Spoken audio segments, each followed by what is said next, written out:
Hello wrestling fans. Welcome back to the Pro Wrestle Machine. On this program, we'll cover the career of a Japanese great, Riki Choshu, and the life and death of Stan Stasiak.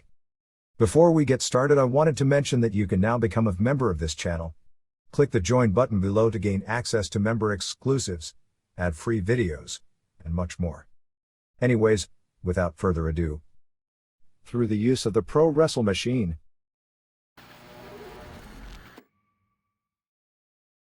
June 30, 1997 Wrestling Observer Newsletter. Riki Choshu retirement. Stan Stasiak passes away. More WWE bad luck. By Observer staff. The announcement of the retirement of Riki Choshu at a press conference in Tokyo on June 19 was surprising, but only for the humorous candor. Choshu, real name Mitsuo Yoshida, 45, announced that he would only wrestle 8 more matches before retiring on the January 4, 1998 show at the Tokyo Dome to conclude a pro career of more than 23 years. He also announced an added show to the New Japan schedule, which would have a retirement ceremony for him, on August 31 at the Yokohama Arena. Choshu cited an injury to his right shoulder which makes it impossible to lift his famous lariat arm, as the main reason for the retirement. He strongly suggested, and it was widely believed, that unlike nearly every pro wrestling retirement of a major star, this one is legitimate. Choshu has been hinting and talking retirement for nearly 2 years, first in late 1995 after exhaustion had taken its toll on him after an incredible last 3 weeks of a promotion of the October 9, 1995 Tokyo Dome show with USWA that resulted in what still is the largest live gate in pro wrestling in history. $6.1 million, and biggest crowd ever to attend an indoor sporting event in Japan, 67,000.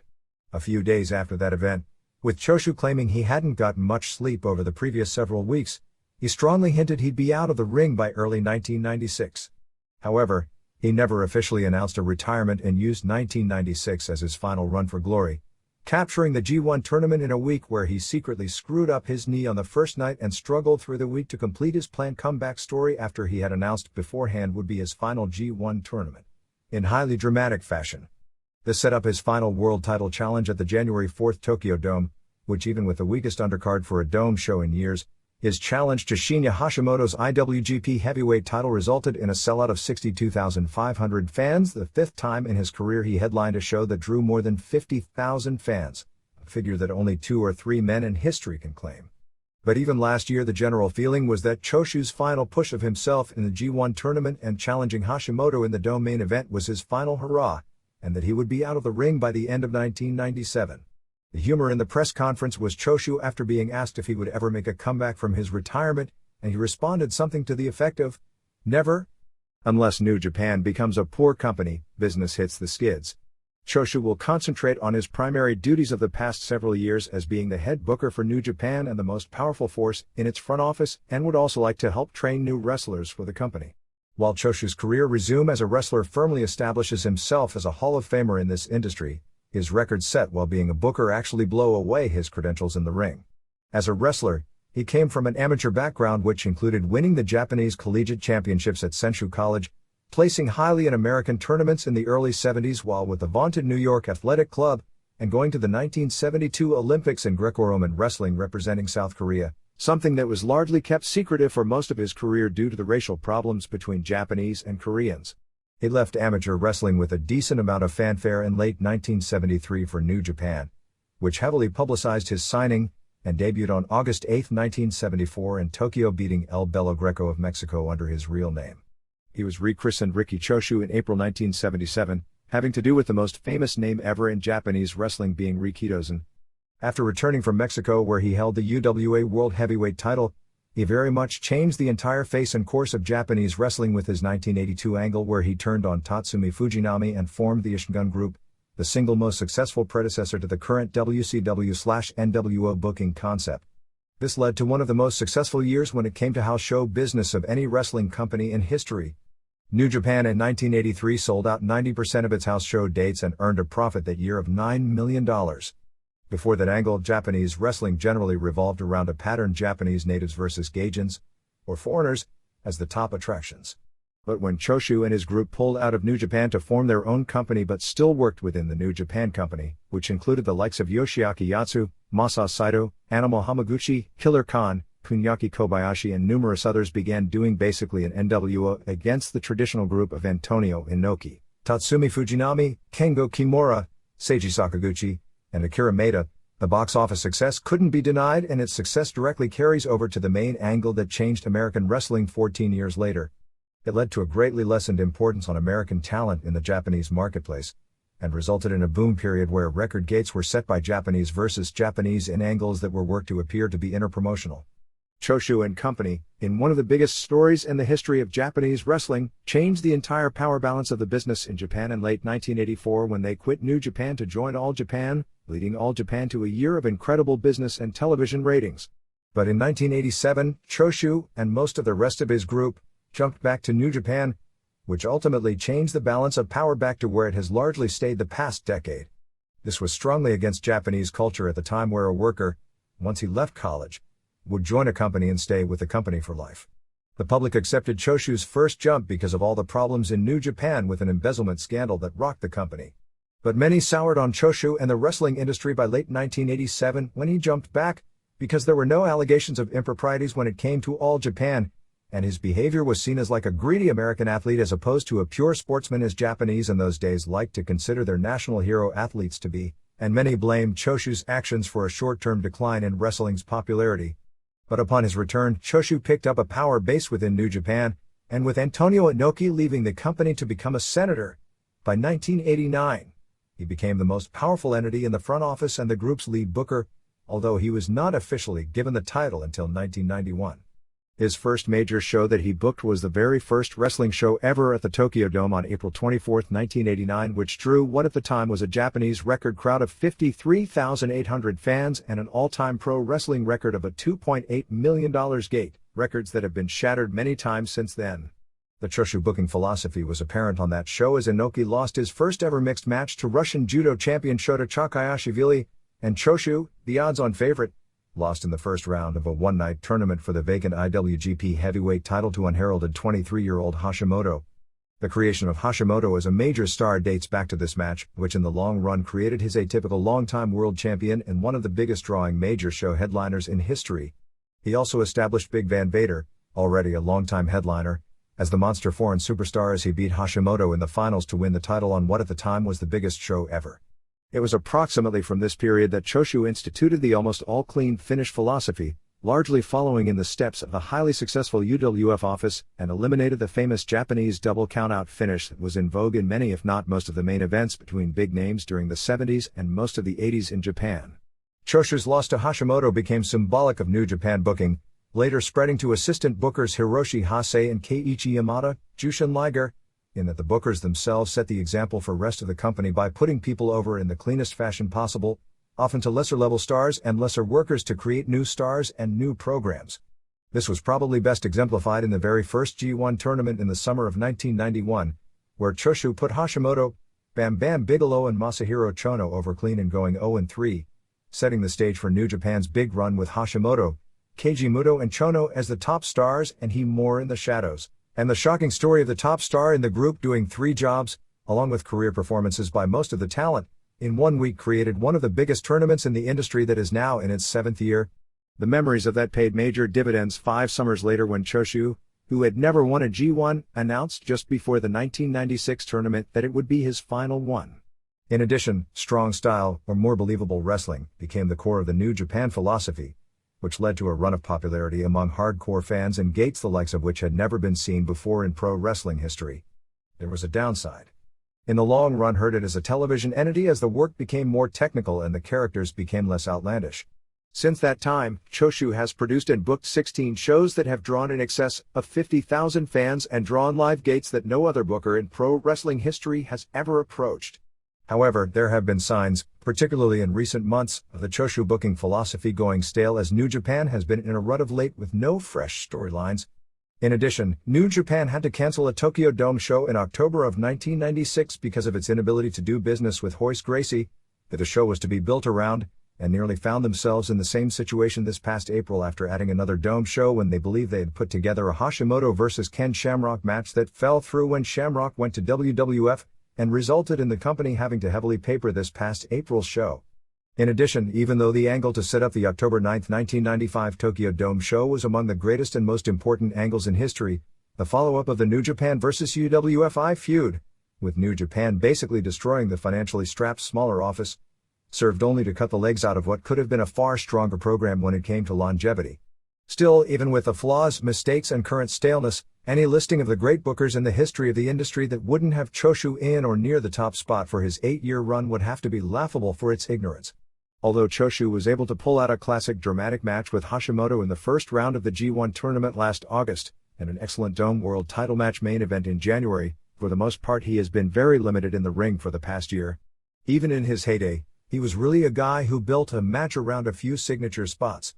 The Saito suplex, a move popularized by its namesake and one of Choshu's pro wrestling mentors. The lariat, popularized already in Japan by Stan Hansen. And the Sasori Gatami, Scorpion Deathlock. The latter move Choshu didn't invent, but he was the one who popularized the move worldwide and made it the in vogue move in wrestling in the mid-80s, which led to Sting and Bret Hart making it their trademark move later in the decade. But he got by through having tag team partners who were incredible workers, a great sense of timing and drama, and a level of charisma matched by only a few performers in the history of the business. In the Hashimoto series, the real storyline was a shoot. You had a legend, whose body was aching from 2 decades plus in the ring mainly as a headliner, who was going to suck it up and take as much brutality as possible to deliver a few memorable moments on the way out. While it paled in comparison to what Terry Funk has done many times over, Choshu will go out with fans' final remembrances of his wrestling career as the week in August where he won the G1, setting up his last world title shot, where he put Hashimoto over one more time, and not with the memory of someone who stuck around years too long to where they were a shadow of their former legend. Besides the UWA heavyweight title, Choshu also held the PWF heavyweight title, one of the belts part of the current All Japan Triple Crown, and international tag team titles, part of today's double tag team title with All Japan, during his tenure in All Japan. With New Japan, he held basically every heavyweight title in the company, including 3 reigns as IWGP heavyweight champion, although none since 1992. Besides the August show in Yokohama and the final Tokyo Dome show, Choshu will wrestle on July 1st in Hachinohe, July 6th in Sapporo, August 1st at Tokyo Sumo Hall, August 10th at the Nagoya Dome, September 18th in Tokuyama, the city he grew up in, and November 2nd at the Fukuoka Dome. No specific matches were announced for his retirement tour, although the Sapporo match had already been announced as he and Hashimoto against Great Muta and Masahiro Chono. It is believed the Yokohama match will be against Naoya Ogawa.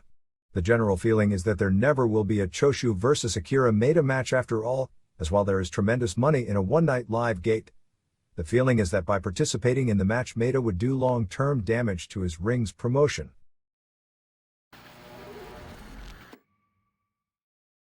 Stan the Man Stasiak, the master of the heart punch, who will likely be best remembered as a footnote in wrestling historical trivia, passed away at 4 a.m. on June 19 from heart failure at the age of 60. Stasiak was a main event heel nearly everywhere he appeared from the mid-60s through the mid-70s, with his career climaxing with a 9-day reign as a transitional Worldwide Wrestling Federation champion between Pedro Morales and Bruno Sammartino in late 1973. He'd been in poor health most of the past year due to heart problems. He had a pacemaker put in his heart this past year and at the time he died, was awaiting a heart transplant. At about 6'3.5" and 275 pounds, Stasiak was a large burly heel, the kind in vogue particularly in the Northeast during that time frame, and was generally considered one of the most persistent challengers in the era of Morales as champion. His gimmick was his big right taped fist, which he delivered the heart punch, pushed in those days as one of the most devastating finishers around. Aside from his matches with Morales, Stasiak is probably best known in the Northeast for one legendary interview with manager the Grand Wizard, Ernie Roth, in the early days of Vince McMahon Jr. as a television announcer, where the two brought out a diagram of a human heart and attempted to act like heart surgeons, explaining how the hold worked in the interview. Stasiak would also use the diagram and explain how the heart punch worked and made it sound believable when he would first get the move over in many other territories. Although originally from Quebec, Stasiak migrated early in his career to Oregon, where he achieved his most lasting success for Don Owen, and was billed as hailing from Buzzard Creek, Oregon for most of his career. His real name is believed to have been Stan Stepanek. Stan Stasiak was actually taken from the name of a fairly well-known wrestler in the 20s and 30s. Although widely known as Stan the Man, taken from Hall of Fame baseball legend Stan Musial in the 1950s, he was also known in other territories as Crusher Stan Stasiak on the West Coast and later Stan the Hand Stasiak. due to the potential danger due to the heavy Puerto Rican crowd that would sell out Madison Square Garden month after month during the 3-year Morales reign as WWF champion. Morales virtually always got his hand raised at the end of the match. In the first and subsequent second, Bruno Sammartino era, Sammartino would frequently lose matches via count out or DQ to set up conclusive pins in rematches. However, with Morales that formula changed for the most part, and for whatever reason Stasiak was the most protected of Morales' challengers. During his first of their 5 title matches in both 1971 and 1973, all of which drew sellout crowds in excess of 20,000 fans, Stasiak and Morales had a match in Madison Square Garden ruled no contest due to both men bleeding, the first and one of the few draw results of the Morales reign. The pair headlined 2 more MSG shows that year before Morales scored his conclusive win. Stasiak returned to the WWF in 1973 and in his first MSG appearance on August 27, he and Morales battled to the old 11 p.m. curfew, in a match that legitimately lasted 37 minutes, although billed as being 53 minutes. With the exception of the famous Shea Stadium match with Sammartino, it was the only Morales New York match to go to the old State Athletic Commission imposed curfew, although at the end of the match it was announced that instead of it being a time limit draw, that Morales had won the match via split decision. Morales pinned Stasiak in their October 15, 1973 rematch, ending the feud in Madison Square Garden. After that point, as was the booking pattern in those days, the MSG feud would then be brought to the other major cities where the results would be similar, and fans believed they were getting the first run match. Nothing appeared different from usual when Morales and Stasiak met on December 1 at the Philadelphia Arena before a sellout in the 4,500-seat building, including the finish. Stasiak held Morales in a full Nelson, and Morales kicked off the turnbuckle and both went to the mat in one of those double pin situations. It was the exact same finish used the night Morales won the title from Ivan Koloff nearly 3 years earlier in Madison Square Garden. As the ref counted 3, the only announcement made in the building to the fans attending the show live by ring announcer Buddy Wagner was, "Let's hear it for Pedro Morales," to a big pop from fans who saw that announcement as being yet another Morales victory. Morales was quickly ushered to the back by Gorilla Monsoon, who at the time was billed as Morales' manager, but rarely appeared at ringside with him at the major shows. The fear of a potential riot was such that there was no indication in the building that Stasiak had won the match.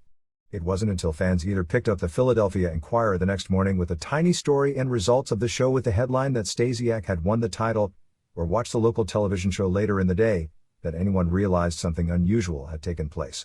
On the television show that aired the next day in the Philadelphia market, McMahon Jr. included a voiceover, obviously done in studio before the match took place, saying that Stasiak had heart-punched his way to victory over Morales to win the title the previous night, which of course was not the finish as it ended up taking place.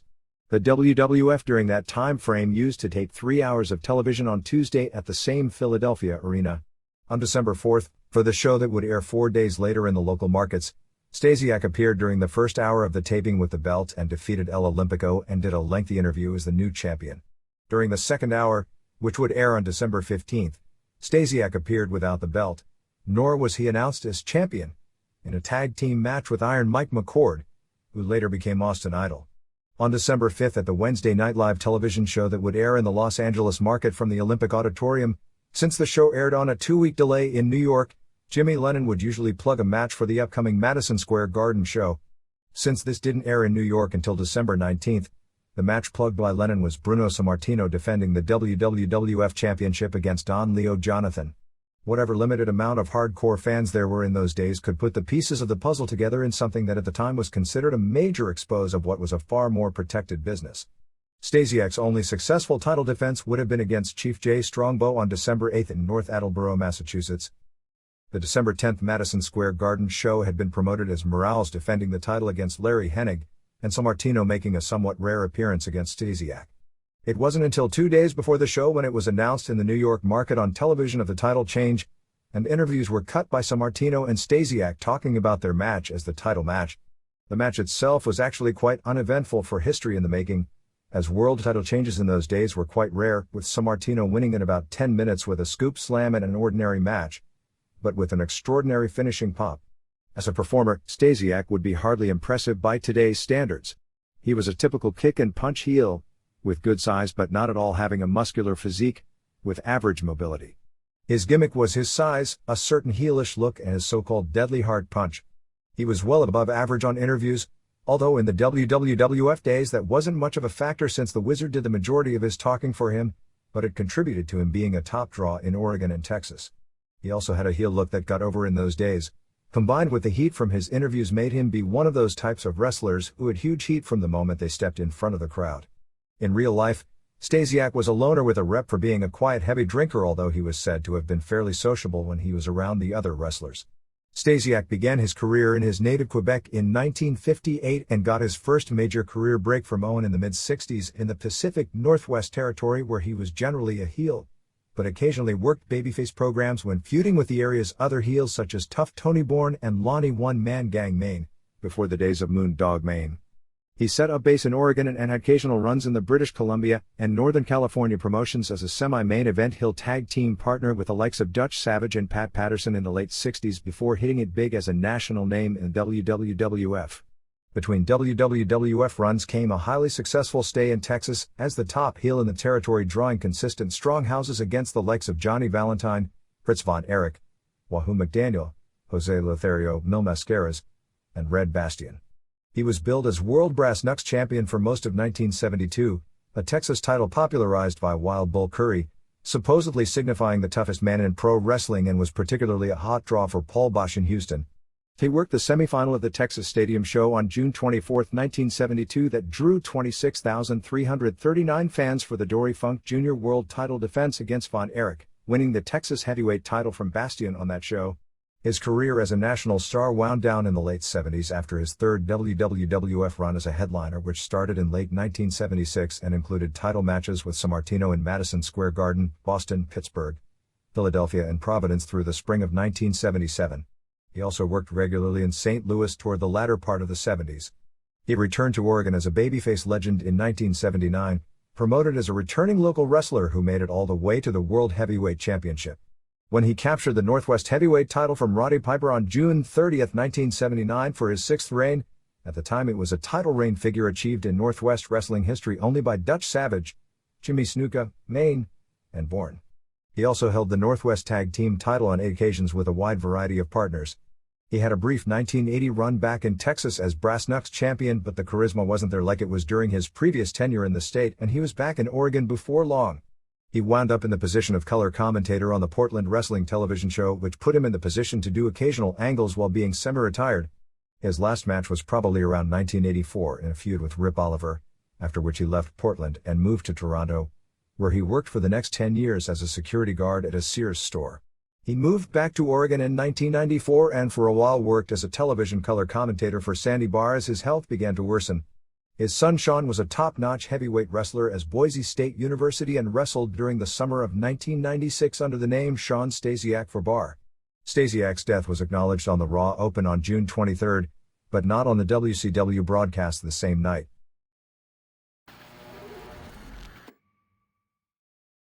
The WWF's string of bad luck when it comes to injuries kept going this week as Ahmed Johnson blew out his knee less than 2 weeks before his scheduled pay-per-view title match against Undertaker. In addition, Zid was pulled from the July 6 show in Calgary as he was hospitalized this past week due to new problems in his back apparently stemming from the auto accident last week in Canada. Johnson blew his knee in a brawl fighting with one of the Harris brothers in an early show angle on the June 23 Raw from Detroit. He was scheduled in the main event on the show to team with Farouk against Undertaker and Vader and shoot an angle to set up the pay-per-view. Instead, LeBron subbed in the match where Undertaker turned on Vader, causing him to get pinned in the match, and left him laying afterwards with a tombstone. Johnson's condition wasn't clear at press time, although it was believed he would undergo arthroscopic knee surgery on June 26 and be pulled from the card. At press time, exactly how the card would be restructured wasn't clear, since the Sid vs. Vader match was also going to have to be pulled with Sid off the card. A likely scenario would be to put Undertaker vs. Vader in the title match, and add one more match to the show, which also includes the 10-man tag match, Mankind vs. Hunter Hearst Helmsley and Great Sasuke vs. Taka Michinoku. Injuries to Phil LaFon and Doug Furnas from the auto accident also appear to be more serious than originally thought. LaFon is expected out of action for about a month. Furnas' return is more questionable.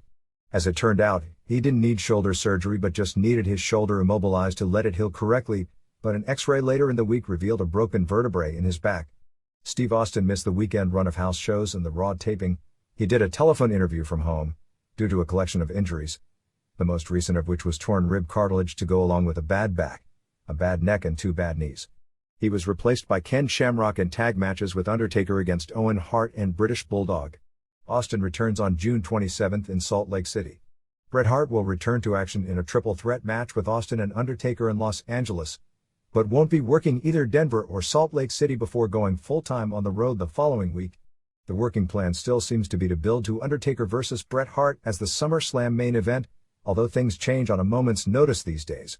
There is no word on what the situation really is with Shawn Michaels.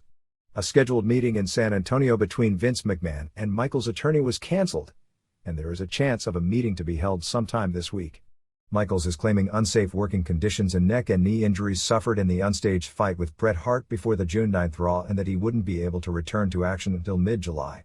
It appears the plans right now are to use Mankind as a backup, to eventually make him Austin's partner as the new Odd Couple tag team against the tournament winners should Michaels not return. Bret, who missed the June 16 Raw, returned on June 23 and did an interview, but never brought up Shawn Michaels or the fight as he had originally wanted to do, instead building up a one-shot television angle with former boxing superstar Thomas Hitman Hearns.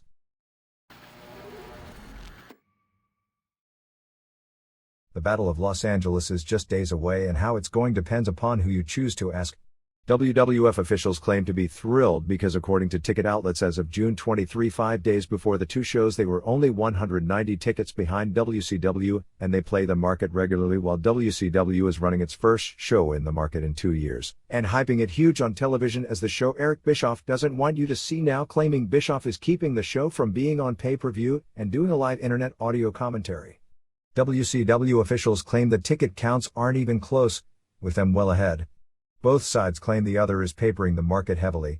The WCW card officially changed on June 24 after they finally got around to doing the Ric Flair-Roddy Piper angle the previous night on Nitro, with Flair vs. Piper added to the show, and the Kevin Nash and Scott Hall tag team title defense changed to Lex Luger and the Giant, as has been reported here from the start. The headline event is actually not a match, but promising the first elusive Hulk Hogan vs. Sting confrontation. The WWF card will be headlined by the first wrestling appearance of Bret Hart since knee surgery, in a triangle match for the WWF title with Steve Austin and Undertaker. WWF officials claimed 5,643 tickets sold and $107,433 as of June 23, and claimed WCW had sold 5,833 tickets and $135,257. WCW claimed they had sold 8,660 tickets and expect that another 1,000 to 1,500 more season ticket holders to all Forum events will show up, with the Forum adding $44 per season ticket holder to the gross, which puts the gross at theoretically more than $200,000, with only $12 and $10 tickets remaining, which they expect most of the late sales, if they are significant, to be Mexican mat fans. Both groups have tons of last-minute promotion, with WWF sending Sonny to Los Angeles all week to promote the Anaheim show, and sending Ken Shamrock, who was added to the show in a singles match against Jim Neidhart, and China to Venice Beach, a nearly 2-hour drive to the Anaheim Pond, the afternoon of the show, to push late buys. WCW is heavily promoting late buys at the Mexican market, which traditionally buys tickets the night of the show, but also has phone-in radio appearances by Hogan and has Randy Savage in town during the week. Traditionally, the Mexican wrestling fans haven't supported promotions where the Mexicans work in supporting roles rather than as the top stars when it comes to Los Angeles mat history. In San Jose last year, AAA drew big houses in during the heyday of that promotion. When WCW came to town, the Mexican audience was virtually non-existent despite a lot of promotion designed in that direction. There was a noticeable, but not overwhelming Mexican audience at the Super Brawl pay-per-view at the San Francisco Cow Palace. The other major battleground for this week was Detroit. WWF ran Raw at Cobo Arena on June 23, packing 10,863 fans into the building. However, it was heavily papered, with the paid attendance being 6,370, paying $113,858. WCW has already sold 8,093 tickets for $177,083 for the August 4 Nitro at the Palace in Auburn Hills, Michigan, and the expectations are that the company will break its all-time gate record set on June 9 in Boston at this show. However, WWF, despite the common perception of it being number 2, still on a consistent basis is outdrawing WCW at arena events, and its Meadowlands advance for SummerSlam on August 3 is more money than WCW has ever done for any show in its history. WWF officials also claim WCW spends more money to promote its major shows that are doing the big houses in the major markets, while WCW counters that claim.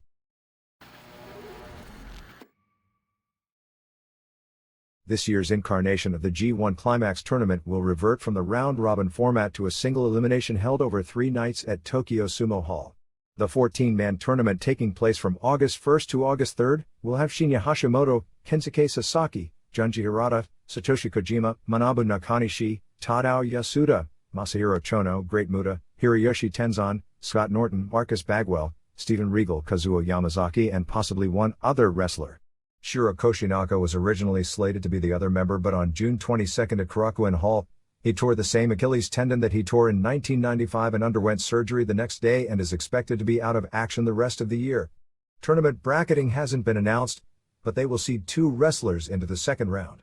The remaining 12 will have 6 singles matches on August 1st. Those winners, along with the 2 seeded wrestlers, will comprise the 4-match second round on August 2nd.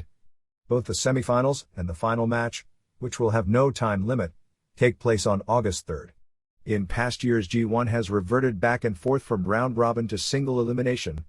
The most memorable tournaments: the first one in 1991, won by Chono, 1995, won by Keiji Muto, and last year's were all of the round-robin format where guys can lose early in the tournament and come back and more dramatic stories are told. The lone exception when it comes to memorable G1 tournaments would be 1992, where they did the single elimination tournament for the NWA World Heavyweight title, won by Chono, but that was because it was the only G1 tournament of significant importance in both the US and Japan, and not because of the quality of the matches themselves.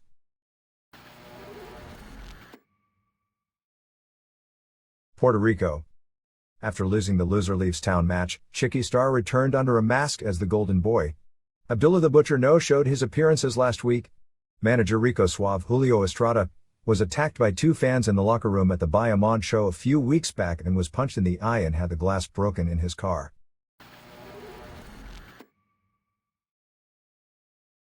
EMLL. This group announced a 2-show tour of Japan on August 16th at Tokyo Korakuen Hall and August 18th in Osaka's Rinkai Sports Center. In February they did a 1-week tour which drew well at the first Tokyo show but didn't draw well in most of the other cities, including the final big show in Tokyo. On the tour will include Super Astro, Shocker, Shinobi, Mr. Niebla Tsubasa, a Japanese wrestler trained by Ultimo Dragon who has been wrestling for only a few months, and they are pushing his return to Japan as a big deal, Ultraman Jr., Mano Negra Jr., Mr. Aguila, Guerrero del Futuro, Felino, Archangel, Black Warrior, Violencia Torbellino, Ray Bucanero, and Brandon, a 21-year-old rookie. Aguila, who is 17 years old, from Guadalajara and has been wrestling only a few months, who everyone is comparing to a Rey Mysterio Jr. or a Juventud Guerrera, is either the youngest or very close to being the youngest male wrestler ever to tour Japan. Mano Negra Jr. is 19 years old and is also said to have outstanding potential. Barring injury, Aguila will be in one of the major U.S. promotions within a few years.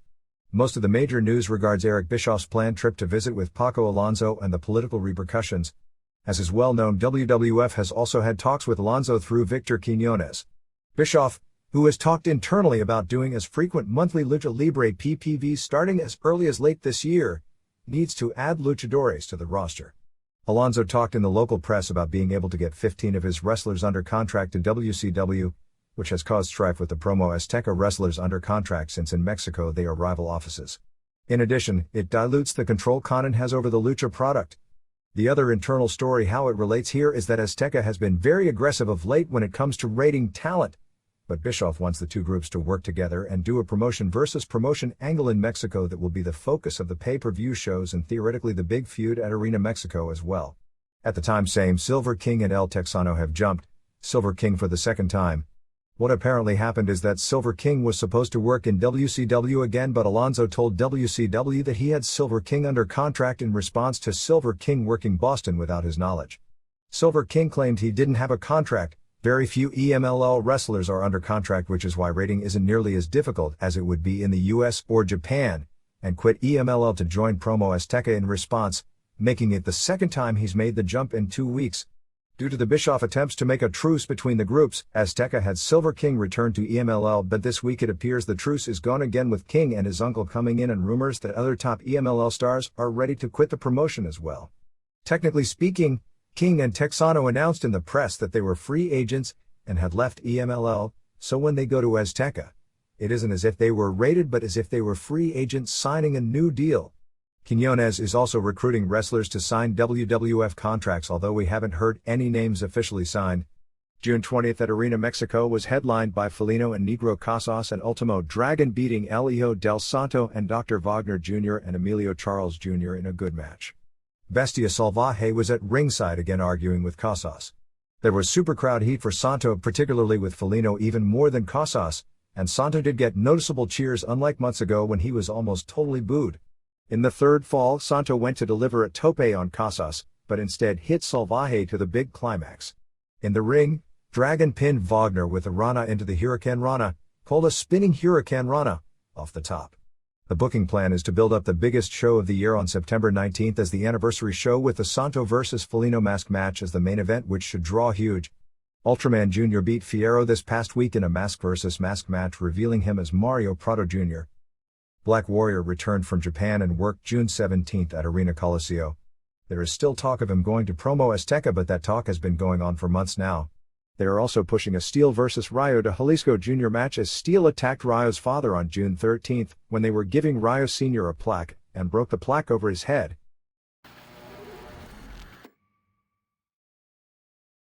Promo Azteca. Besides Silver King and El Texano, who will be heels, also jumping this past week was Pierroth Jr., AAA's former lead heel, who debuted on June 20th in Cuernavaca doing a run-in. The current booking plan is to make this similar to WCW or New Japan with the different factions that will be given names. One faction will consist of King, Dandy, Pierroth, Psicosis, and Juventud Guerrera. Texano will likely be put in a group with Blue Panther, and if he jumps, Black Warrior, while another group will be Conan, Hector Garza, La Parca and Lismark Jr. and yet another be Los Villanos, Halloween, and Damien. Added to the June 29th Tijuana show in the semifinal is Rey Mysterio and Santo vs. Rey Mysterio Jr. and Felino. There has been talk for a long time of feuding with two Rey Mysterios, but politically, because they worked for different sides, it was never put together. No angle has been shot yet, so at this point the intrigue is how they'll interact in this match with no feud, but they may shoot the angle. Nigma captured the Mexican national welterweight title from Salcero on June 13th in Xochimilco. A correction from last week. The June 6th show in Tijuana was promoted by Rey Mysterio, not Benjamin Mora, and it actually drew 1,300, not 600. Mora's promotional license has been suspended for 6 months, not 3, for failing to deliver on an advertised stipulation in advertising that someone would lose their hair or mask on the May 16th show and instead not following through and keeping the angle going until his next show. Conan, who is working the main event on the June 29th show in Tijuana, was suspended by the commission for 3 months for an incident in which he allegedly struck a relative of a member of the commission.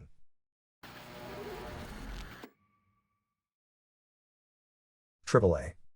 The June 15th Triple Mania from El Toreo in Naucalpan drew between 10,000 and 14,000 fans depending upon the estimate for the best AAA crowd of the year so far.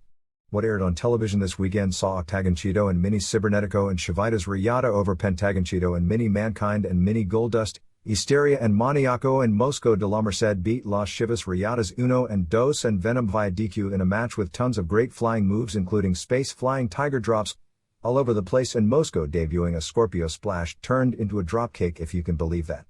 Abismo Negro and Cranio and Pero Oguayo Jr. and Mexicano beat Picudo and My Flowers and Crazy 33 and Espectro. Jerry Estrada missed the match as his arm was in a sling, but he did do a run-in afterwards and attacked Aguayo Jr., but the Faces beat him up for the save. In a nothing match, Blue Demon Jr. and Tinieblas Jr. and Senior beat Pentagon and Scarecrow and Killer. In a double Jew street fight match where they brawled all over the building, Sangre Chicana beat Heavy Metal via DQ. Tirantes played strong heel ref to the point he was pulling Heavy off Chicana and holding him so Chicana would gain the advantage. Pero Aguayo Jr. ran out with a guitar and gave it to Heavy, who used it on Tirantes. Heavy's father, Pepe Casas, came out to ref but DQ'd Heavy for using the guitar on Tirantes. After the match the two issued hair versus hair challenges and each accepted, so that match should be coming soon. There were 3 other matches on the show, which likely air next week on television. In a cage match with the masks at stake, Los Payasos beat Mascara Sagrada Jr. and La Calaca and Super Muñeco. Calaca subbed for La Parca Jr., who was injured in an auto accident 1 week earlier. Calaca also lost the match and was unmasked, revealing Sanguinario, real name Luis Alberto Medina, who was Latin Lover's old rival in Monterrey. In a match to determine the champion of champions, Latin Lover beat Pierroth Jr. Pierroth losing the match was a main factor causing him to jump, as originally he was supposed to win the match, but Latin complained and the finish was changed. During the match, Latin suffered an elbow injury that required surgery and he'll be out of action for about 2 months.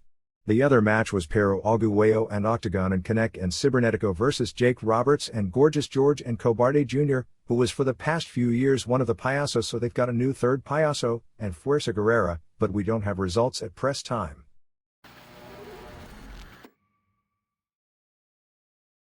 All Japan. The new tour starts on June 28 and it's pretty much an uneventful tour. The original main purpose of the tour was to push Kenta Kobashi and the Patriot and Johnny Ace as Get as the hot new group to headline with. However, Patriot suffered a re-injury of his torn tricep during the last tour and isn't expected back with the promotion since he's headed to WWF. His spot will be taken by Johnny Smith and or Manukia Mossman. Hiroshi Hase returns on this tour as his senatorial duties slow down in July, while both Takeshi Ono and Daisuke Ikeda from Battlerts will work the tour as well. Nothing has been announced for the July 25th Budokan Hall show yet. June 29th at Korakuen Hall has Mitsuharu Misawa and Jun Akiyama vs Akira Tao and Tamon Honda, Kobashi and Ace and Mossman vs Steve Williams and Gary Albright in the lacrosse, Toshiaki Kawada and Takao Mori vs Stan Hansen and Smith and Yoshinari Ogawa and Tsuyoshi Kikuchi vs Ikeda and Ono. July 3rd in Osaka has Kawada and Tao and Ogawa vs Kobashi and Ace and Smith, Misawa and Akiyama vs Williams and lacrosse, Hansen and Amori vs Albright and Mossman, and Hase and Ono vs Yoshinobu Kanemaru and Kikuchi. July 19th in Budokan Hall has Tao and Kawada and Amori vs Kobashi and Ace and Mossman, Williams and Albright vs Hansen and Smith, Misawa and Kanemaru vs Akiyama and Kentaro Shiga. June 15th TV show did a 2.8 rating.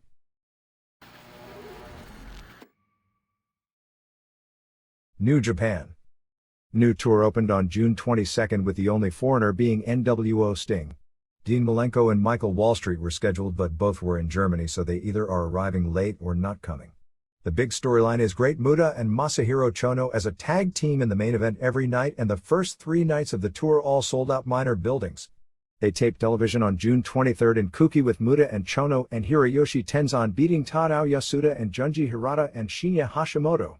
The big angle is that Chono told all the photographers at ringside that their shirts were dirty and ordered them all to wear NWO t-shirts and buy them for $30.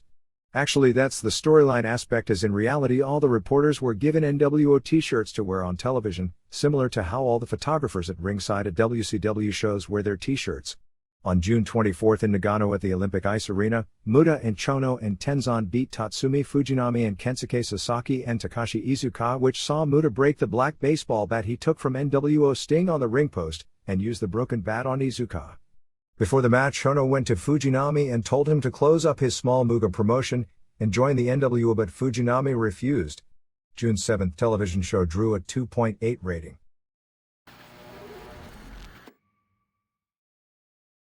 Other Japan notes.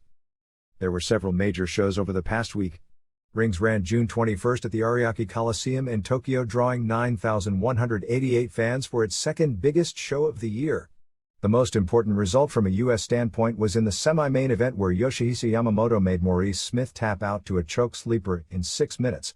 Smith losing to Yamamoto, who is nowhere near as powerful on the ground, although better technically when it comes to submissions, as Mark Coleman has to make the odds of the Smith upset even longer than they looked to be originally.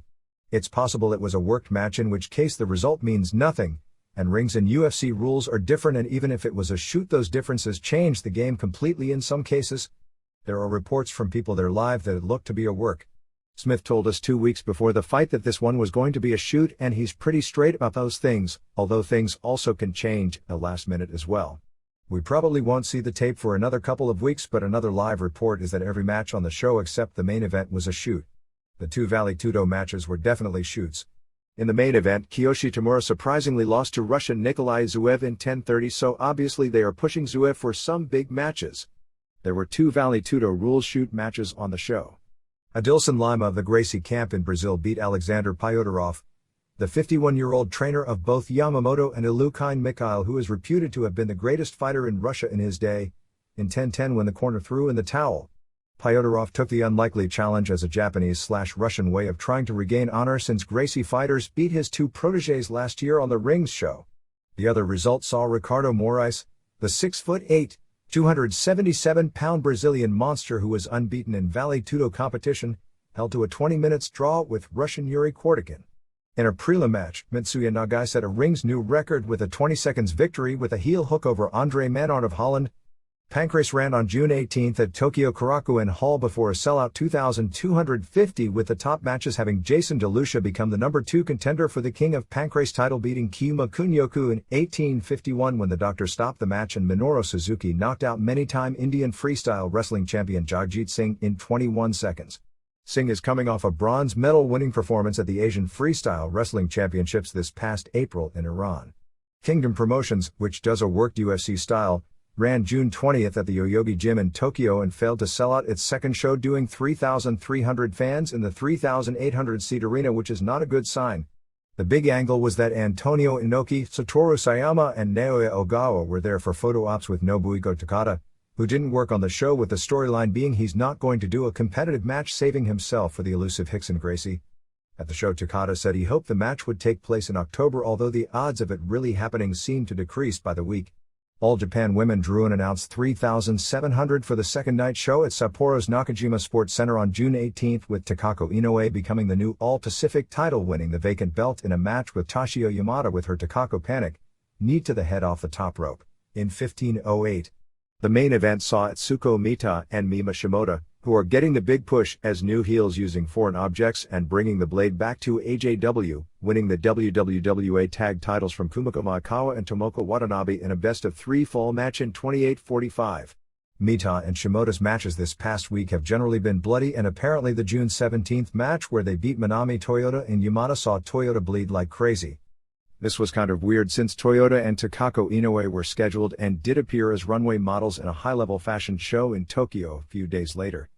There was a really weird incident at the Michinoku Pro Show on June 22 in Namiya, which was Great Sasuke's final appearance with the promotion before leaving for the WWF. Sasuke and Tiger Mask lost their dream tag match to Jinsei Shinzaki and Gran Hamada. After the match, Shinzaki said he was going to go on tour and work with other companies, which fans believed to mean FMW. The main event was a singles match with Dick Togo vs Super Delphin. However, it was a weird match where Delphin stalled outside the ring nearly the entire match before losing. While he was out there, he was doing the Zabishko, yelling and swearing at the crowd's stall. Let's just say it didn't work. He may have been injured, or he may have been doing some sort of a protest in the ring, or it may have been a really strange angle.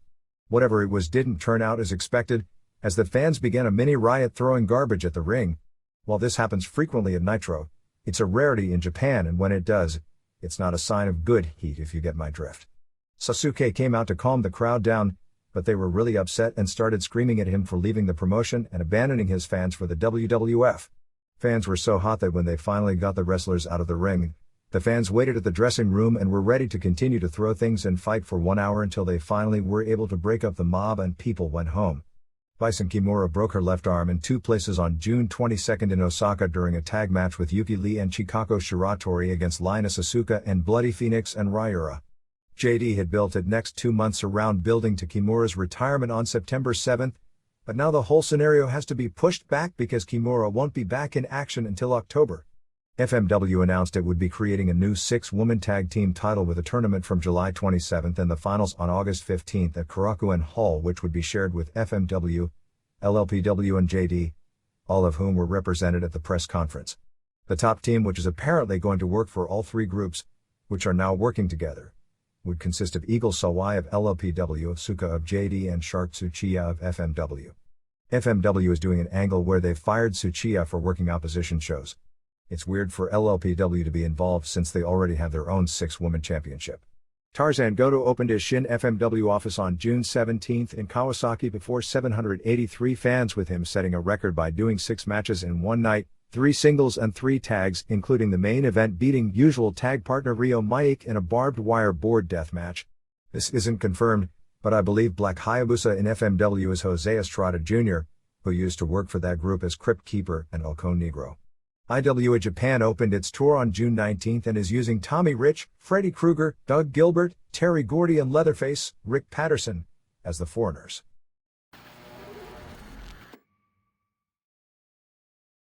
USWA. The biggest thing on the television show was a tease as to whether or not Brian Christopher was Jerry Lawler's son. They acknowledged the Christopher vs. Chris Candido match from Raw, where Paul Heyman called both Paul Dangerously his 1987 stage name in Memphis, and Paul E. Dangerously spilled the beans. Lance Russell then asked Lawler about it, who beat around the bush and tried to act like who could ever believe it because it was said by Dangerously, who is a notorious liar, but then he said that he'd answer the question later in the show and left. At the end of the show he came back out and started stalling, and then he said time was running out and this was like a soap opera cliffhanger, and he'd answer the question next week. It came off really sleazy and some of the crowd live was groaning through a lot of it. The next Memphis show will be on July 12th. Mike Samples has been booking for the past several weeks but resigned on June 24th as booker but will continue as a wrestler. Samples was attempting to bring in Tommy Rich, Doug Gilbert, Ricky Morton, Buddy Landel, Rex King and the Armstrongs, but nothing materialized. Most likely Dutch Mantle will be back with the book. Diesel has challenged Razor Ramon to a loser leaves town match. Don't be surprised to see them try and bring back Bill Dundee and PG-13. There's a good deal of heat in a local Nashville area promotional war with Burt Prentice. Prentice was running twice weekly in Nashville at the Stockyards, but was drawing 90 to 150 fans and has pulled out and is moving his shows to nearby Springfield, Tennessee. Manager Luther Biggs, Larry Burton, said that for Christopher to get a return USWA title shot at Billy Travis, he'd first have to win a series of matches. Christopher challenged Biggs, who begged off claiming an injury, so it looks like they're going to have a tag match with Dutch Mantle and Travis versus Christopher and Ramon. They aired a 1974 match with Lawler versus Jackie Fargo, apparently to build up bringing Fargo back into Memphis for a shot. At the TV studio on June 14th, the few fans chanting ECW were fans from Mississippi that the promotion knew ahead of time would be doing it to add to the atmosphere. So they weren't exactly plants, but they weren't exactly not plans either. A clarification on the Tommy Dreamer deal from last week. There was at least one wrestler or two saying he was a mark for wanting his photo taken with Lance Russell. Dreamer is a longtime fan along with being a wrestler and obviously has a lot of respect for Russell and Dutch Mantle, so to me that he wanted a photo taken with them isn't meant as a knock at all. USWA management was thrilled with him as he did everything they asked of him. Burton made himself a big internet heel this past week by doing an interview with Bob Ryder, and in the course of the interview putting downtown Bruno, who had just been fired, on a three-way. Bruno apologized for putting his hands on Burton and Burton then told him he was still fired. Since this is Memphis, someday they'll all make up. The Bar show on June 13th, where the problems with Stephen Dunn, who technically quit, and Burton took place, actually drew a few hundred fans, which was a disappointment, but not the 80 as reported here. Spellbinder was fired for no showing a personal appearance and Mabel was fired for repeated no-shows at sold shows. Nick Dinsmore is a trainee of Danny Davis from Indiana. Victor Lewis is in as Vic the Bruiser.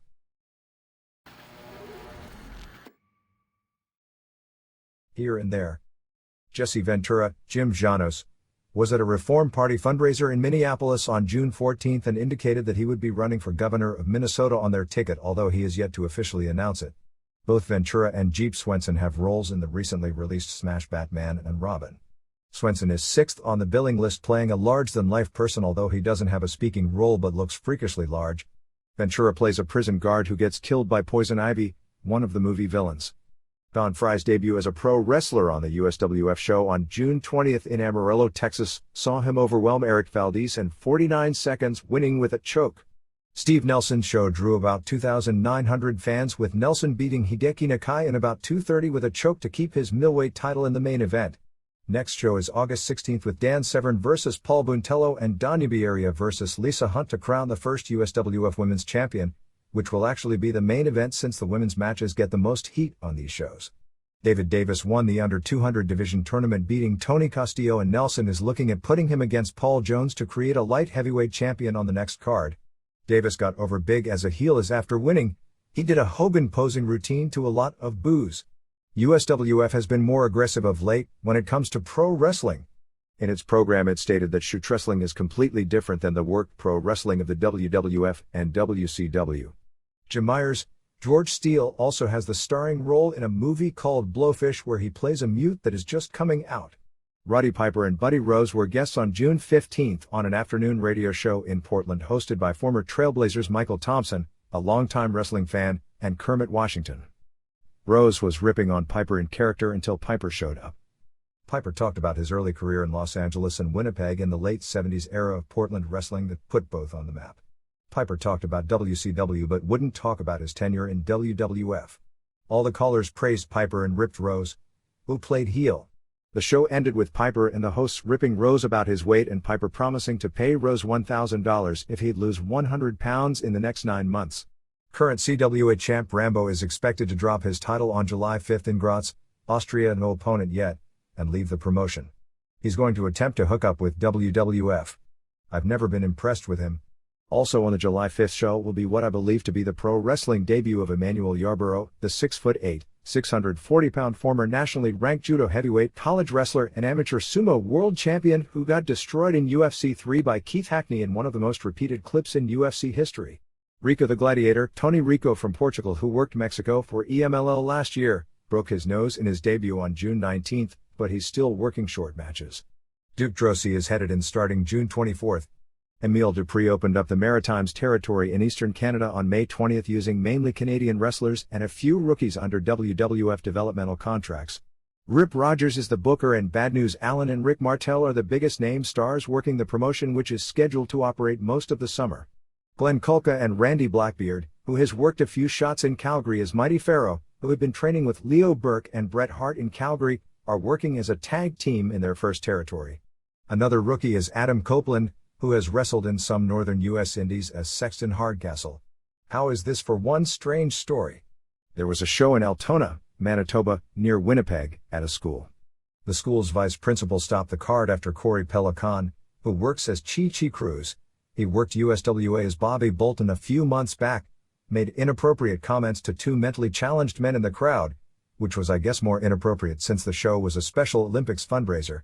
Abe Peters, the father of one of the men fans insulted, claims he's gotten a lawyer and is considering filing a complaint with the Human Rights Commission. This has led to calls for the provincial government to overturn its recent decision to abolish commission jurisdiction over pro wrestling. Like, exactly what would a commission have done to keep this situation from happening?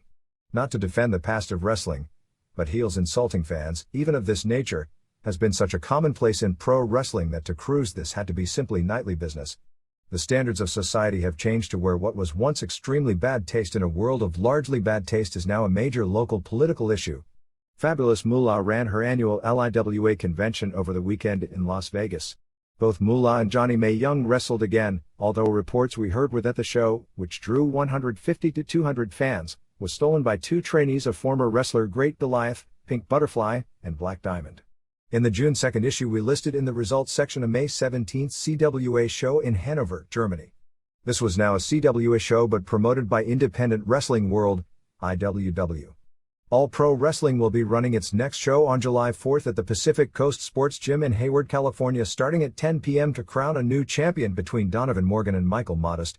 They'll be doing a tailgate party in the parking lot starting at 6 p.m. to watch local fireworks shows.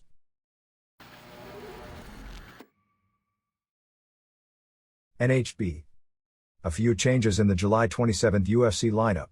Kevin Jacob pulled out of the heavyweight division and will be replaced by Daniel Babish, a 290-pound former Division II national heavyweight champion, who has a 4-2 record in matches in Brazil. The first round there looks to be Carlos Barreto versus Moti Horenstein and Babish versus Mark Kerr, although Kerr is iffy at press time. I happened to bump into Paul Verlins, who has been beaten by both Barreto and Kerr, and he said it would be too close to call because Barreto has better ground technique but that Kerr has superhuman strength. In the under 200s, the penciled-in lineup now has Kevin Jackson in with Yuri Valuns, a Russian boxer. The other side is very much tentative right now, looking at possibly Murillo Bustamante from Brazil and possibly Wesley Gassaway, who has fought in Hawaii, done prelims in Pancrase and won some IFC tournaments. Except for the Russian, nothing is even close to a definite, as Jackson doesn't want to do a tournament and only wants a single match, which was among the main reasons he picked EFC over UFC to begin with.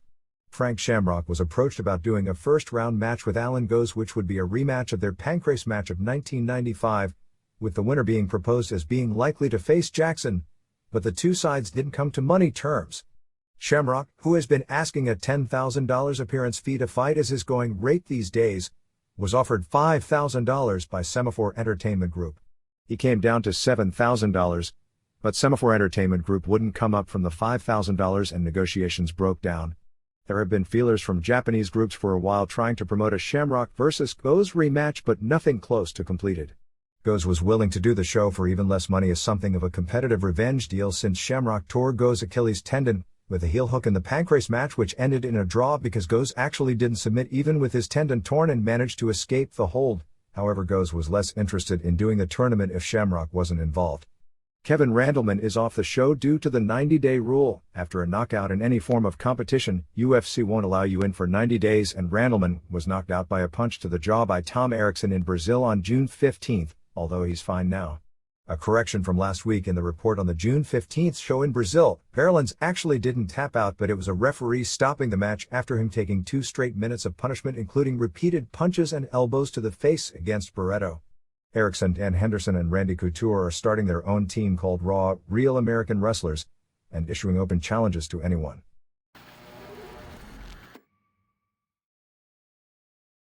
ECW. They did change the ECW tag titles to Devon and Bubba Ray Dudley on June 20 in Waltham, Massachusetts. The gimmick was that Joel Gertner had gotten a restraining order against Perry Saturn being at ringside, so they did a handicap match with John Cronus, which turned into a 3-on-1 with Big Dick's liberal interference, to win the title. ECW Arena on June 28 has Sabu and Rob Van Dam vs. Sandman and Tommy Dreamer, Taz vs. Cronus, Dudley's defending against Gangstas, Bam Bam Bigelow vs. Pitbull No. 2 and Chris Condito against his former brother Tom Pritchard. Pritchard is coming in as a WWF employee with the idea he's being sent by Jerry Lawler. Lawler did an interview that will air on this week's television strongly stating that there was no way he'd be at the show, but it was said in such a way to make you believe that he'd be there. Brian Christopher at press time isn't scheduled to appear, although he may come in at some point. Weekend shows drew 700 in Waltham and 988 on June 21 in Revere, Massachusetts. Revere was headlined by Van Dam and Sabu winning a wild brawl over Dreamer and Sandman, which was constant wild action but really sloppy. Taz and Louis Spicolli traded barbs, which ended with Taz claiming he'd choke Spicolli out in less than 30 seconds after Spicolli was doing the Wolfpack sign in the ring. Technically the match lasted 31 seconds before Spicolli tapped, but it was announced as 28 seconds. They continued the scenario with Rick Rude and Francine. Rude kissed Francine and she passed out, but when Shane Douglas asked her, she claimed Rude injured her neck. In Waltham, Dreamer beat Spicolli in an I Quit match using the old pliers to the balls finish. There was a lengthy ECW story in the June 15 newspaper in Asbury Park, New Jersey, covering the first show in that city. It was pretty much a favorable piece.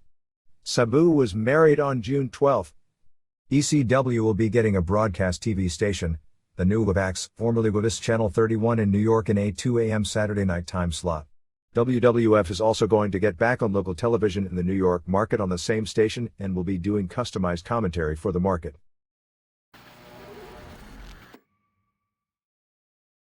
WCW. Nitro on June 23 in Macon, Georgia drew a sellout 7,007 fans, 5,750 paying $98,920, the latter the largest gate in the history of the city. It was overall a flat show and even the packed house seemed subdued, similar to the WWF crowd on June 16, particularly when compared with the previous 2 weeks in Boston and Chicago. They opened with the challenge for the eventual main event, which at least this week they delivered, even if it had the same run-in finish that they've been doing ad nauseum, this time with Scott Hall vs. Diamond Dallas Page. La Parka and Damien beat Public Enemy in 2:55 when Parka hit Grunge with a chair in a dead match. Eddie Guerrero did a heel interview where he brought out his nephew Chavo Jr. and tried to get Chavo to say how he asked for the match last week with Dean Malenko, but Chavo wouldn't say that. He then gave Chavo his title shot later in the show against Six for the Cruiserweight title. Chris Jericho beat Alex Wright via tap with the Boston Crab as they try to push the tap out in 4:41. It was better than their previous match but still didn't click exactly right. Steiners beat Harlem Heat to earn a tag title shot, which later in the show they hinted would be on June 30 in Las Vegas, when Rick pinned Booker T with a bulldog off the top in 8:13 after Booker collided with Sherry in a fair-at-best match. Scott Norton and Marcus Bagwell did an interview challenging Steiners and calling themselves vicious and delicious. Hector Garza pinned Villano 4 in 4:47 of a dead match. Villano worked well, but Garza was off on a lot, made worse by the fact the crowd wasn't going to react to him even if he was on. Definitely not a strong second appearance after being so spectacular in his debut. Six beat Chavo Guerrero Jr. in the best match on the show in 5:59 with a buzzkiller after Hall interfered and used the outsider's edge on him. Steve McMichael pinned Conan in 3:15 with a tombstone after Hugh Morris distracted Conan. It was bad, but not nearly as bad as I'd feared. Roddy Piper and Ric Flair did a weird angle where they ended up turning on each other. Piper and Flair were better on the mic than they've been in a while, and both making cracks at each other and buttering each other up and saying they were best friends. Finally, McMichael, Deborah and Benoit came out and began running Piper down. Flair tried to act like the peacemaker, but McMichael and Benoit wouldn't shut up. Even though Deborah is a great character, when she's in the ring with Flair and Piper and having to talk, she looks out of her league. Anyway, Piper attacked Benoit and it wound up with Flair helping his fellow horseman and turning on Piper. In some ways it was good and in others it was really badly contrived, and overall my feeling is it would have gone a lot smoother and been better for everyone if they had just done the turn out of the tag match as the plan was all along. Glacier and Ernest Miller beat High Voltage in 2:15. They are acting as if Miller was a world champion kickboxer, but actually he's a point karate fighter, and kickboxers look at point karate the same way amateur wrestlers look at pro wrestling for the most part. Page vs. Hall was a disappointment in that they had a bad match with not much heat, ending with the obvious Savage run-in for the DQ in 5:29. Hall gave Page a back superplex and Savage was up for the elbow when Sting showed up in the crowd. After Savage hit the elbow, Sting ran in and hit Hall and Savage with the bat as the fans pelted the ring with garbage once again. It seems that fans are now thinking the way to end the show is to throw garbage, and when they book big buildings like this, the chance of a front row fan getting nailed with a bottle that doesn't quite make it to the ring is fairly decent, and they really need to exercise some crowd control before a major problem occurs.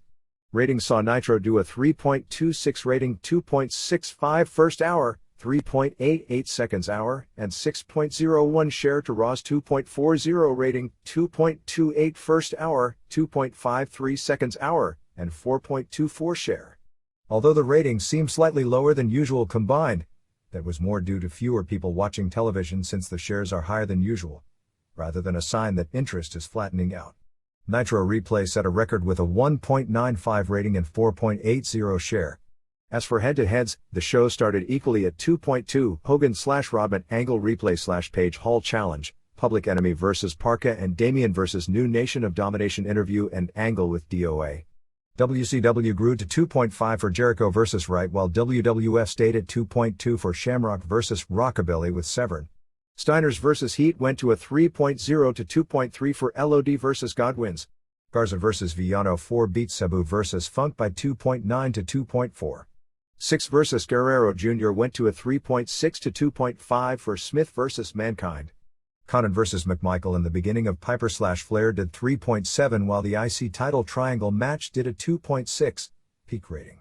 Rest of the Flair-Piper angle and the Glacier tag went to 4.0, while WWF did a 2.5 for the Bret Hart interview and Thomas Hearns angle, and in the final quarter, Page vs. Hall did a 4.2, while Undertaker and Vader vs. Farouk and D.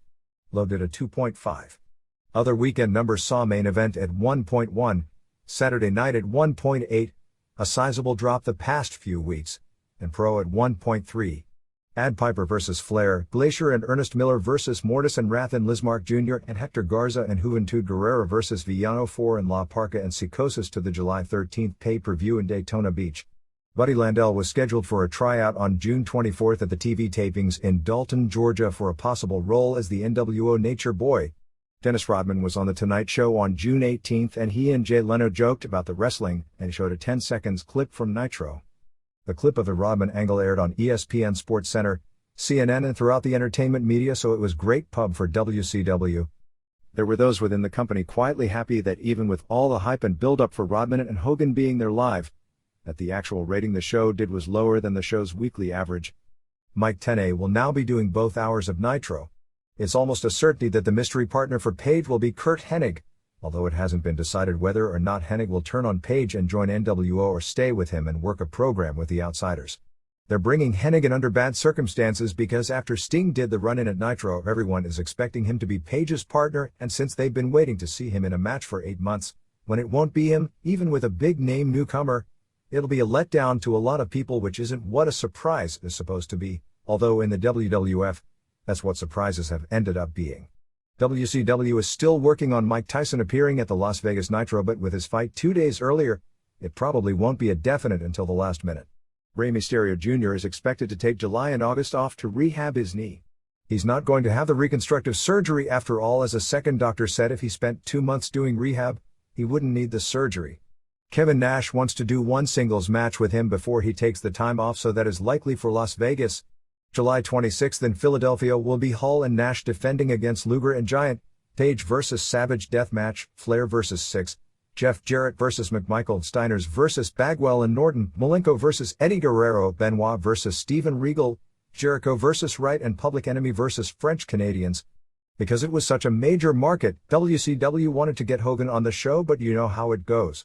Major dates for October and November are October 6th Nitro in Minneapolis at Target Center, October 13th Nitro in Memphis, October 18th Houston Astro Arena, October 20th Nitro in Biloxi, Mississippi, October 26th Halloween Havoc in Las Vegas at the MGM Garden Arena, October 27th Nitro in San Bernardino, California, November 3rd Nitro in Philadelphia at Core State Spectrum, November 10th Nitro in Fort Myers, Florida, November 17th Nitro in Cincinnati Riverfront Coliseum, November 23rd World War III pay-per-view at the Palace in Auburn Hills, Michigan, and November 24th Nitro in Saginaw, Michigan.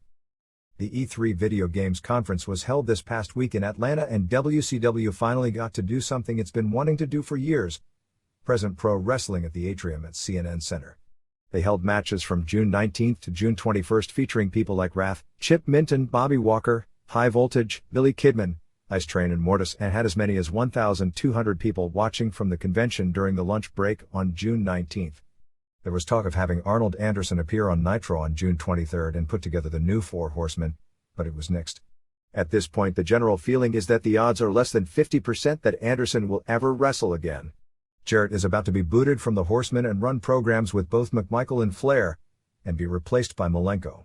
Don't know how definite it is that Medusa will end up managing them or not. Flair is filming a commercial for Dr. Pepper this week. WCW ran a 5-show German tour from June 18th to June 22nd, which they played down because the feeling ahead of time is that it would be a disaster. I heard nothing good about the tour, both that it was poorly promoted and most of the matches were really bad, and it was compared very unfavorably to WWF shows in the same cities. The shows ranged one-third to half full, with crowds ranging from 2,500 to 5,500, with big names like Sting, Luger, Giant, Hall, Nash, Page, Steiners and Benoit all appearing. Sting never wrestled, but every night after the Hall and Nash vs. Giant and Luger matches, which ended with NWO outside interference DQs, Sting made a grand entrance save. Usually the power failure and lights go on and he's in the ring. The retired Medusa worked with Luna Vachon every night. Alex Wright, since he's from Germany, worked as a babyface generally against Hugh Morris. Six went home early from the tours. Apparently he had a family problem he had to return for. Due to a TNT preemption, there will be no Nitro on July 21st, so Nitro will instead take place on July 22nd from Jacksonville. There has been a ton of mainstream print media on WCW besides all the Rodman-induced coverage. The July issue of Atlanta magazine ran an 11-page feature based on the Nitro show from the Omni and watching a tryout at the power plant. Bischoff and WCW are allowing reporters to get far more inside than WWF ever allowed them in their heyday. The story was good pub, but a lot of the references to faces and heels together, etc. would have made promoters cringe in the old days. And in that same vein, the June 22nd Chicago Sun-Times, which 1 week earlier ran a special WCW section leading to Nitro, ran a follow-up backstage story called Inside the Inner Sanctum by Larry Hamill, talking about behind-the-scenes gossip from the Nitro in Chicago. It talks about Glacier, Wrath and Mortis being together out of gimmick, planning out their spots. It talks about Booker Terry Taylor grabbing Conan and screaming at him that this isn't Mexico because a fan got hurt when Super Colo did his flip tope and wound up in the stands, and later a building usher said that a kid broke his arm and they wanted to know if WCW had insurance to cover it. Page showed his wounds from the Savage match the night before and said that Hall dropped him on the finish and knocked him half silly. It talked about Luger, Giant, Rodman and Hogan huddling together to talk over their angle, and after the angle, Giant praising Rodman, telling him how proud he was of him because when he was getting pounded on by Rodman, he didn't feel a thing. They also ran a story on the Rodman angle on June 17th and a special section with profiles of many WCW wrestlers and Bischoff on June 15th. The section was pretty inside for a major newspaper. The June 18th Long Beach Press-Telegram ran a story about the head-to-head Los Angeles shows with no new ground broken and really not saying much. The June 23rd Detroit News ran a story about the Raw in Cobo Arena and the Monday Night Wars, although it didn't break any new ground or say much either. Just the typical McMahon quotes when he isn't asked anything important, and quotes from myself about nothing important. In the UK, Raw is on from 10 p.m. to midnight on Friday nights and Nitro in a 1-hour version on TNT Europe from 8 p.m. on Friday nights. On May 23rd, Nitro drew 128,000 viewers, and on May 30th, It drew 185,000 viewers. Raw on the much weaker Sky Sports 2 drew 13,000 and 19,000 viewers respectively those same nights. However, on Sky Sports 1, the live Cold Day in Hell pay-per-view at midnight in England drew 189,000 viewers and a replay the next night at 9 p.m. drew 172,000 viewers.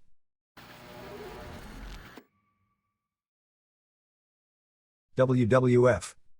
Notes from the June 23 Raw from Cobo Arena. The show opened with an interview with the New Nation, until a new biker group called Disciples of the Apocalypse, DOA, consisting of Crush, Brian Lee and Ron and Don Harris, formerly Bruise Brothers and Grimm Twins, showed up on big motorcycles and they brawled, and in this brawl Johnson blew out a knee. They got a big crowd pop because of the bikes and the gimmick and brawl were really good, which is surprising given who was involved.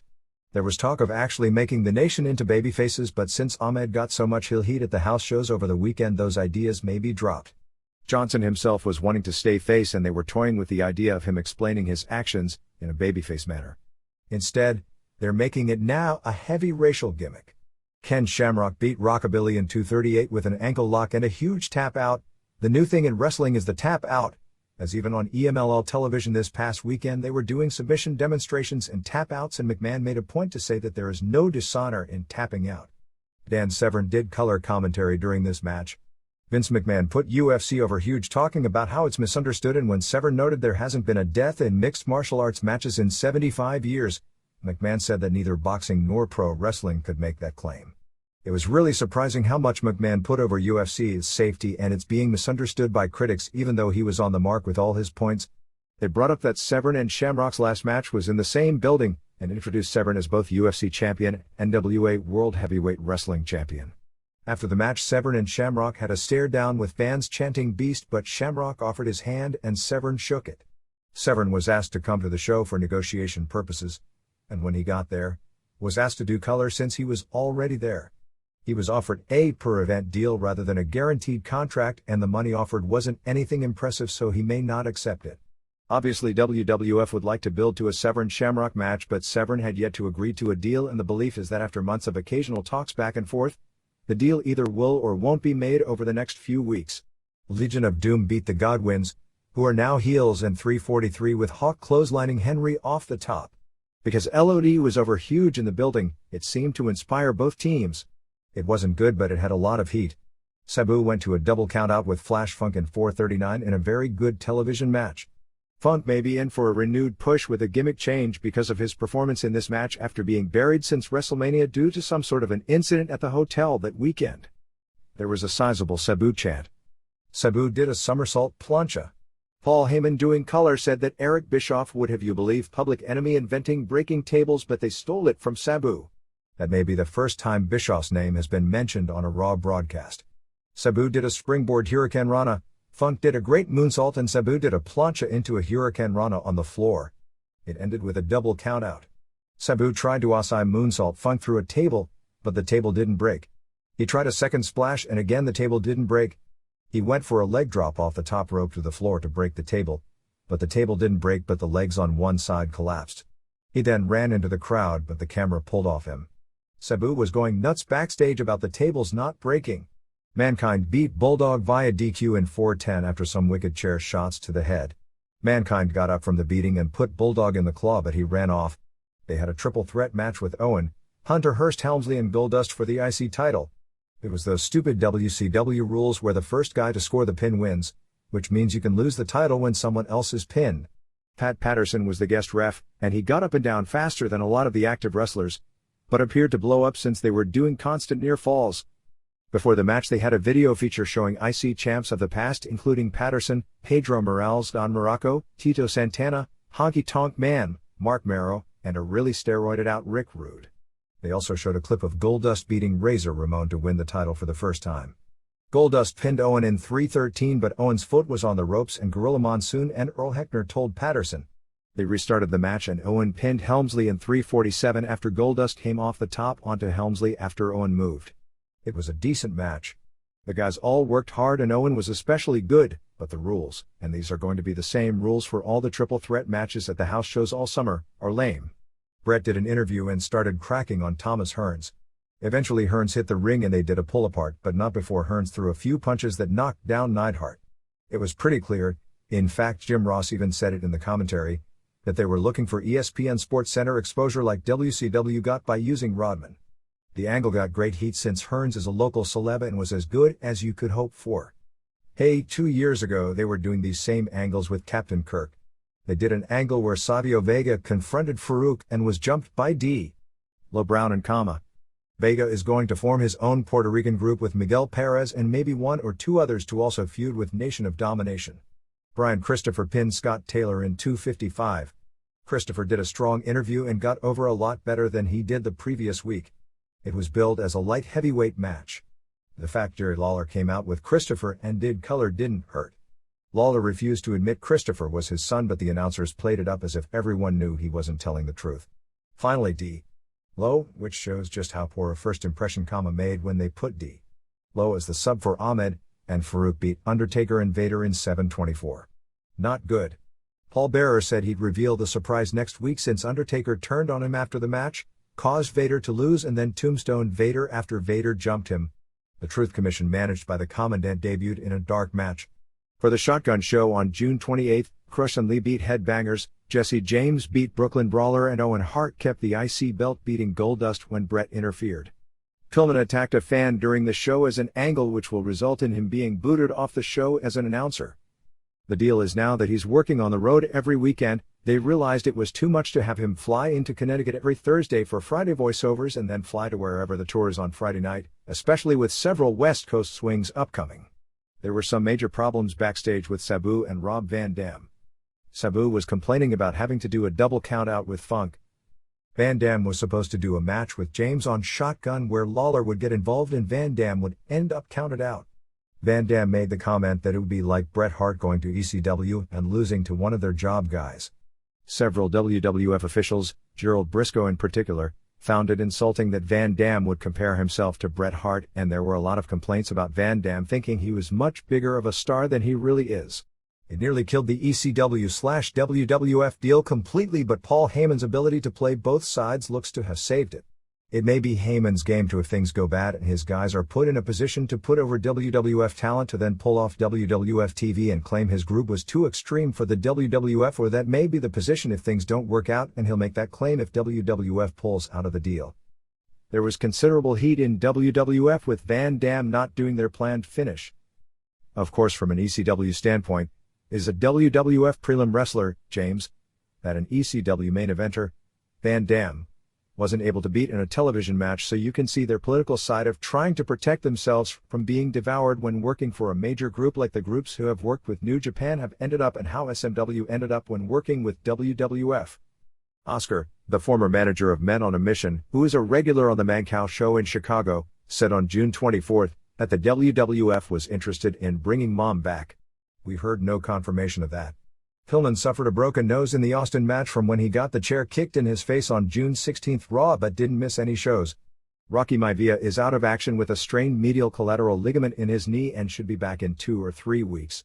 The tag tourney semifinals will be Headbangers vs. Owen and Bulldog and LOD vs. Farouk and D'Lo. They're moving the base of their wrestling training operations to Memphis, where their trainees will work the USWA circuit and be trained by Tom Pritchard, who will be setting up camp there. Van Hammer got a tryout in Connecticut as a favor to Mark Marrow. No word how he did. Vacant house shows saw June 20 in Philadelphia at the Core State Center drew $7,210 and $139,433. June 21 at Nassau Coliseum drew $8,817. There were close to 12,000 in the building because of a newspaper giveaway, and $178,370. And June 22 in Hershey, Pennsylvania drew $4,112 and $70,641. Merchandise came to $7.75 per customer for the weekend, totally $205,000. Philadelphia was reported as a really bad show with a decent main event, Undertaker and Shamrock vs. Owen and Bulldog, and a good Mankind vs. Helmsley match. They put Undertaker and Shamrock over. Mankind Helmsley ended with Chyna interfering for the DQ, and Mankind put Chyna in the claw after the match.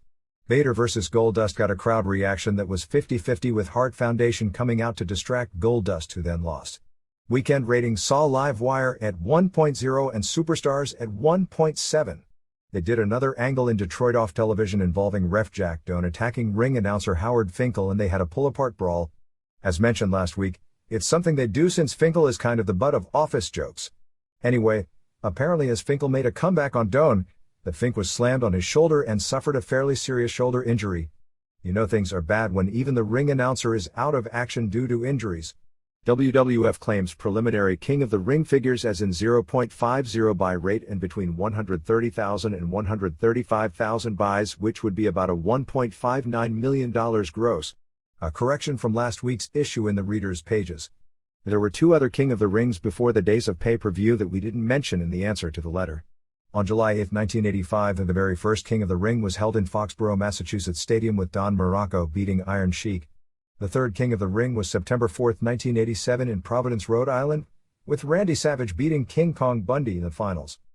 Wrestling Observer Newsletter.